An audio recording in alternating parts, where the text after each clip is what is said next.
Assalamu alaikum. Welcome to my YouTube channel, an easy way to learn English.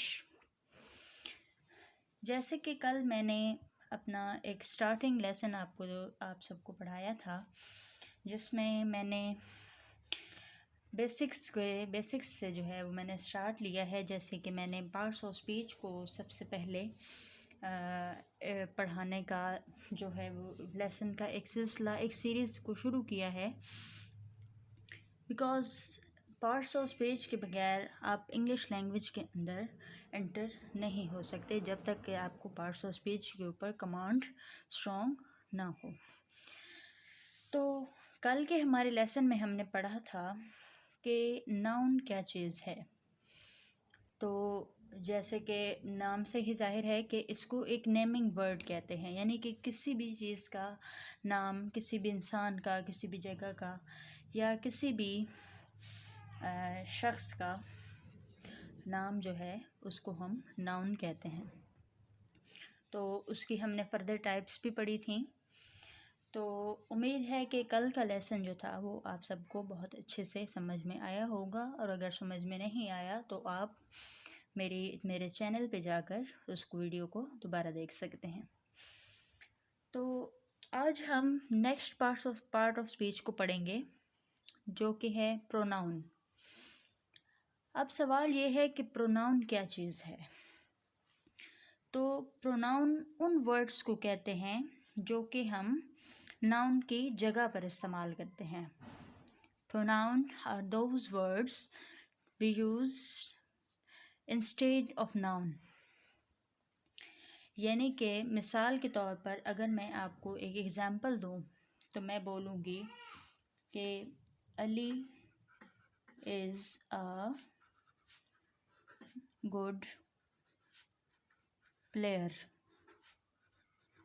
ठीक है, यहाँ पर इस सेंटेंस के अंदर अली जो है वो एक नाउन है। ठीक है, अब अगर मैं इस सेंटेंस के अंदर आगे मैं अगर इसमें बढ़ूँ तो मैं कहूँ ही प्ले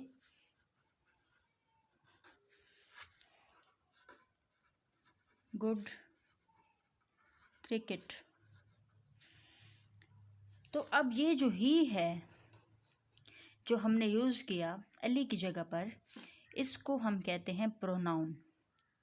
ठीक है, तो अगर हम इसकी जगह पे दोबारा अली लिख दें तो ये सेंटेंस में नाउन की रिपीटिशन जो है ये कुछ मुनासिब नहीं लगती।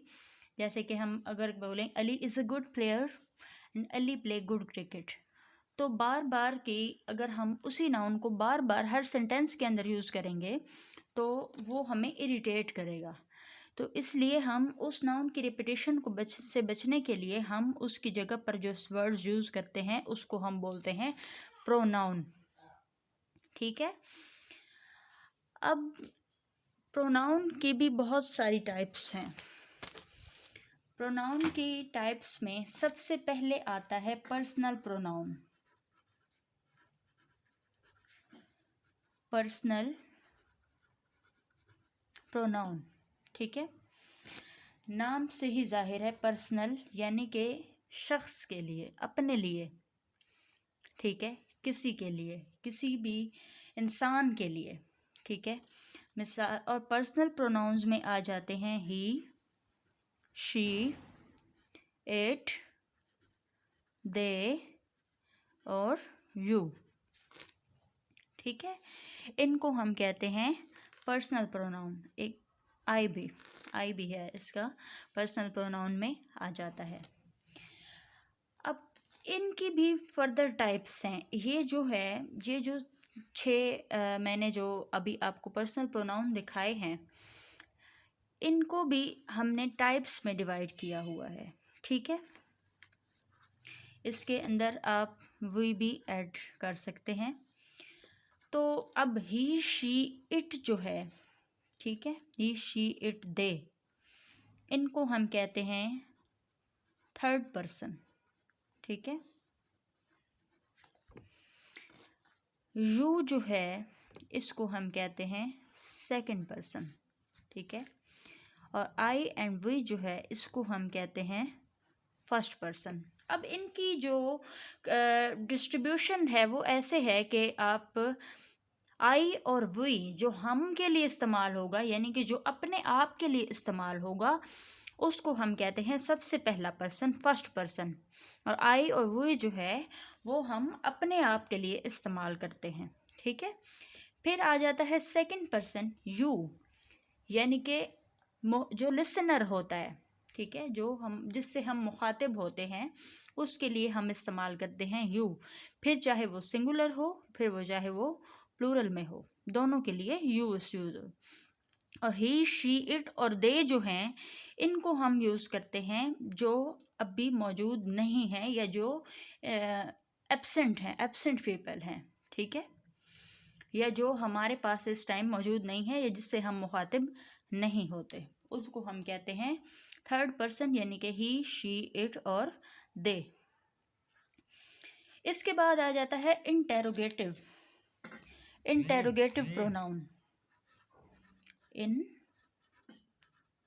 Interrogative pronoun. इंटेरोगेटिव प्रोनाउंस में वो वाले वर्ड्स होते हैं जो WH से शुरू होते हैं, जैसे कि व्हाट,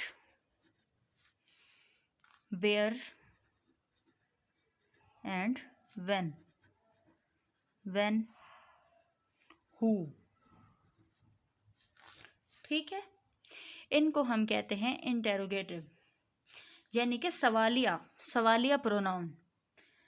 सवालिया प्रोनाउन में जैसे what is this, where are you going, when you are coming, इस तरह के जो होते हैं जो WH से स्टार्ट होते हैं उनको हम कहते हैं इंटेरोगेटिव प्रोनाउन, यानी कि सवालिया प्रोनाउन। उसके बाद इसकी तीसरी टाइप है वो है रिफ्लेक्सिव प्रोनाउन।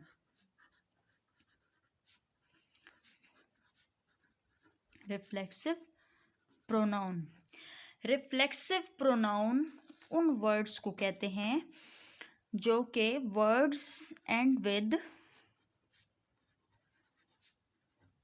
सेल्फ,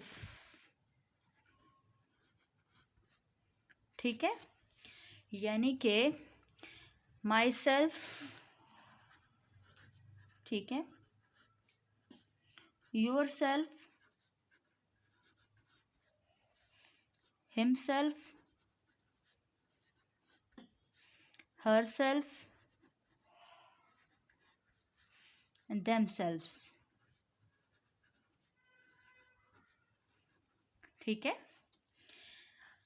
जिन भी प्रोनाउंस के साथ सेल्फ का इस्तेमाल होता है, यानी कि सेल्फ का मतलब है, अब जैसे मैं कहूँ I myself do this work, जैसे कि मैं ये काम खुद करती हूँ, यानी कि खुद।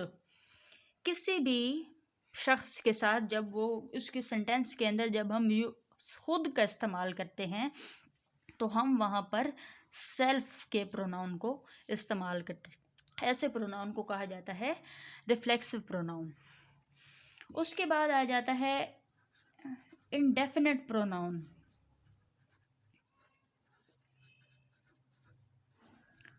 इंडेफिनिट प्रोनाउन, अब इंडेफिनिट प्रोनाउन उनको कहते हैं जो जिसमें अनसर्टेनिटी हो, यानी कि गैर यकीनी हो, ठीक है। मिसाल के तौर पर मैं कहूँ someone wrote this letter, someone wrote this letter, यानी कि किसी ने ये ख़त लिखा है।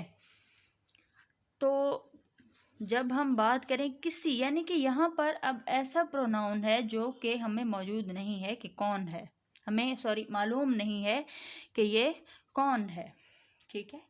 या फिर हम बोलें कि all of them wrote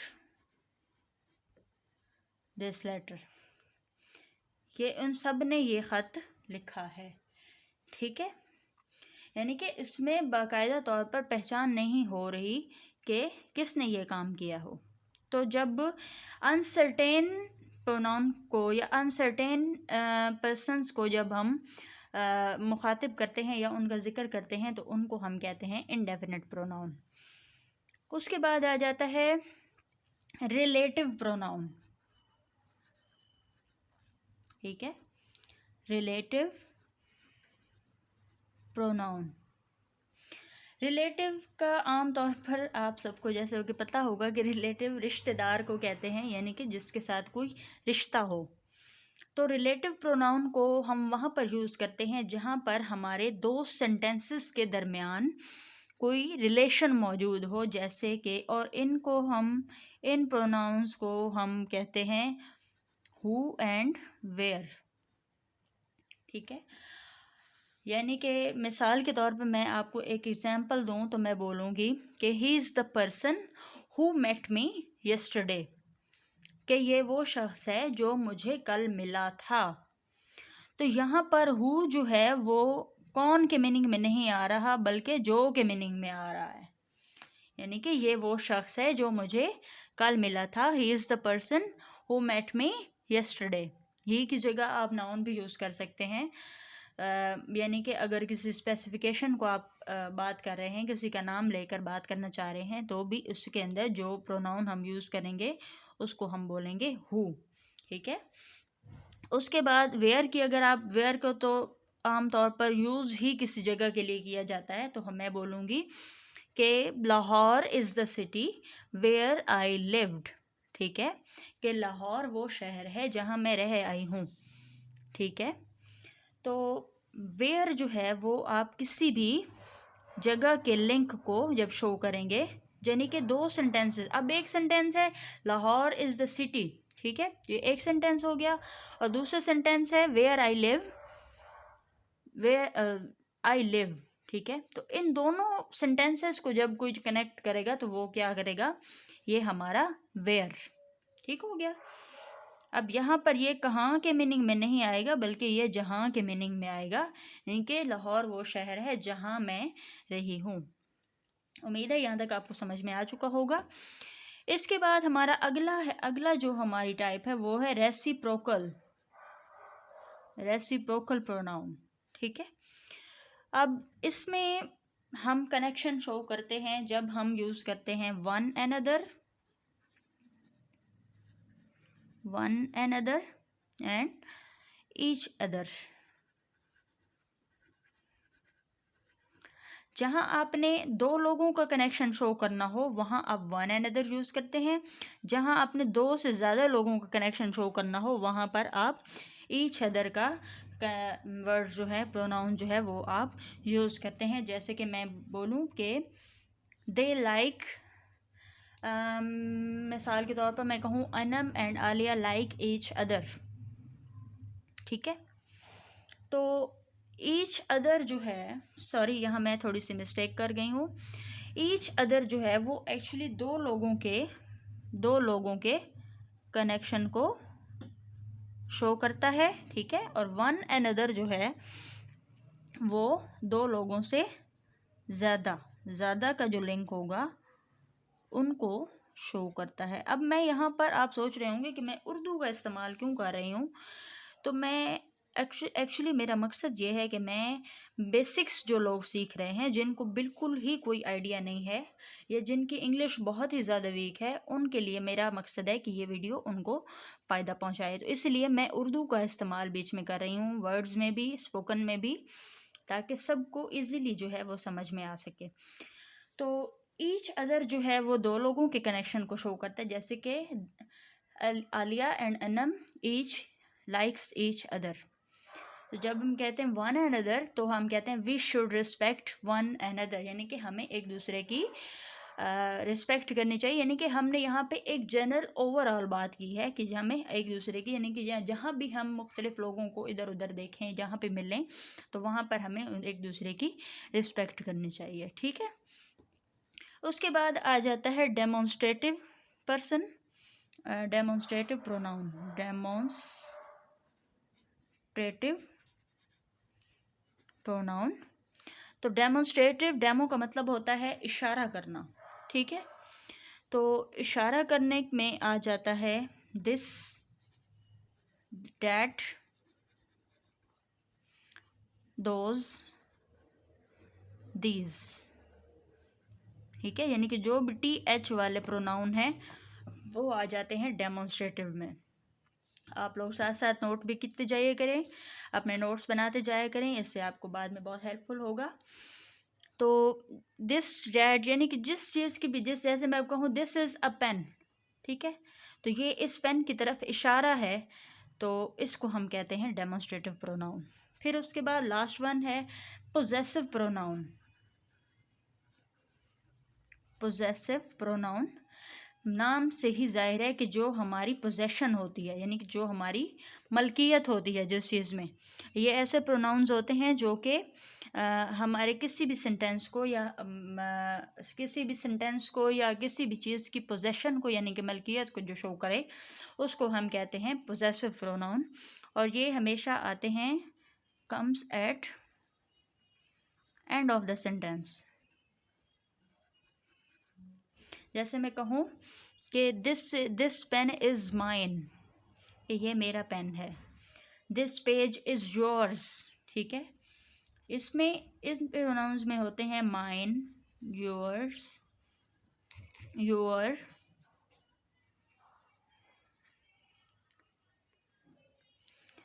और आवर, देयर। तो ये वाले जो प्रोनाउंस हैं इनको हम कहते हैं पोजेसिव प्रोनाउन, यानी कि जो भी हमारी किसी भी चीज़ को, पोजेशन को या हमारी मलकियत को शो करे। तो आज का मेरा लेक्चर जो है वो प्रोनाउन के बारे में था।